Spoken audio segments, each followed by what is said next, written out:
చెప్పినట్టే సూపర్ 6 ని super hit చేశామని సంక్షేమ కార్యక్రమాలపై ప్రభుత్వం వెనకడుగు వేయటం లేదన్నారు సీఎం చంద్రబాబు. పేదవారిని సర్వనాశనం చేసేందుకే పుట్టిన పార్టీ వైసీపీ అని చంద్రబాబు విమర్శించారు. స్థానిక గిరిజనులకే ఉద్యోగాలిచ్చేలా జీవో తెస్తానని చెప్పారు.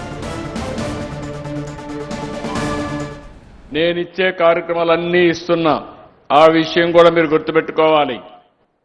ఈరోజు ప్రభుత్వం ఎన్నికపోవడం లేదు. సూపర్ 6 ఆ రోజు నేను చెప్పా, ఈరోజు సూపర్ హిట్ చేశానా లేదా మీరే ఆలోచించండి. చేశారంటే గట్టిగా చప్పట్లు కూడా చెప్పండి. మారుమూల పాడేరులో అది చూసినప్పుడు ఒక ఆనందం వేస్తే. వైఎస్ఆర్ కాంగ్రెస్ మాట్లాడతారు పేదవాళ్ళ కోసమే పుట్టామని. కాదు, పేదవాళ్ళని సర్వనాశనం చేయడానికే పుట్టారు ఆ పార్టీ.